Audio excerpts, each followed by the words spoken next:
रबिया का कौल है सईद बिन मुसैयब का और इब्ने जुबैर और इब्ने अब्बास का और इसी तरह से इनके बाकी असहाब का, कि इसमें कोई हरज की बात नहीं है कि अगर औरत जो है मुसहफ को हाथ लगाए या पढ़े या इसी तरह से अल्लाह का जिक्र करे हाइजा होने की हालत में या जुनबी होने की हालत में, इसमें कोई हरज की बात नहीं है। कोई बच्ची पर्चा देने जाती है उसको पीरियड्स में, मुझे ये बताइए एक फतवा किसी ने लगाया हो कि आपने इम्तहान देने जाना है तो आयत नहीं लिख के आनी।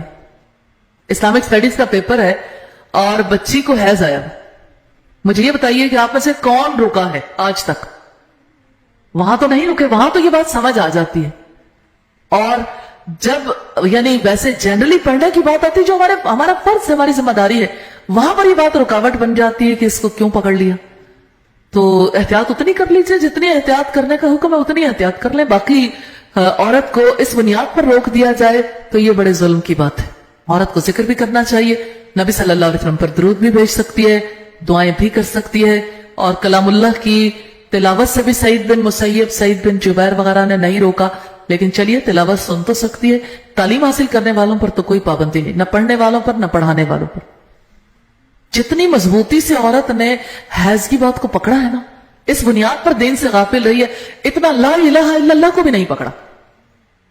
ये सब इबलीसी हथकंडे हैं, यानी शैतान की चाल है कि किसी तरह से औरत महरूम रहे, और औरत ने इसे कबूल किया हुआ है, वरना असलन ऐसी बात नहीं है। हैज के हवाले से जो पाबंदियां औरत पर आयत की गई और अहदीस के हवाले से तो वो रिवायात ज़ईफ हैं, इसलिए उनको हुज्जत नहीं तस्लीम किया जा सकता। सईद बिन मुसैयब और सईद बिन जुबैर से किसी ने पूछा क्या हाइजा औरत कुरान पढ़ सकती है? उन्होंने कहा आप अजीब लोग हो कि क्या उसके जहन में, उसके दिमाग में कुरान महफूज नहीं है?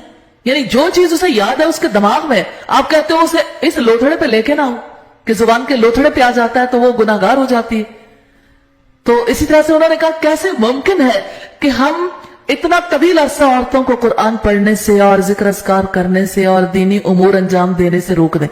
किसी औरत को 7 दिन पीरियड्स आते हैं या 10 दिन, महीने में 1/3 हिस्सा पीरियड्स अगर उसमें गुजर जाता है, फर्ज करें, या कुछ लोगों का छठा हिस्सा भी हो सकता है या कुछ लोगों का चौथा भी हो सकता है, डिपेंड करता है, किसी का कम किसी का ज्यादा। फर्ज करें कि अगर किसी की कुल उम्र 60 बरस है और 1/3 हिस्सा उसने अल्लाह के कलाम के बगैर, जिक्र इलाही के बगैर गुजारा है, तो अब आप खुद देख लीजिए कि उसने पूरे 20 बरस जो है महरूम रह के गुजार दी। और ये सिर्फ एक औरत के साल नहीं है, ये तमाम औरतों के मामलात हैं। फिर दूसरी तरफ देखिएगा कि बाकी जो 40 बरस बचे हैं, उन 40 बरसों में कितना अरसा सोने में निकल जाता है, बाकी काम अंजाम देने में निकल जाता है। तो ये देखें कि अल्लाह के लिए औरत कितने दिनों और कितने मिनट्स और कितने घंटे खालिस रही। तो हयात का कितना बड़ा वक्त है जो महज कयास की वजह से जाया कर दिया गया, और इतनी बड़ी मखलूक को महरूम कर दिया।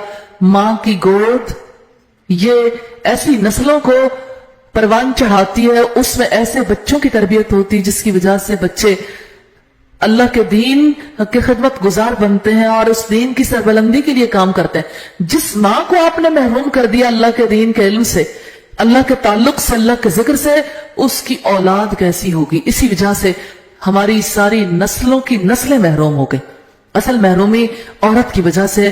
तो ये साबित किया है इन उलमा ने कि ये नारवा पाबंदियां हैं जो आयत नहीं करनी चाहिए।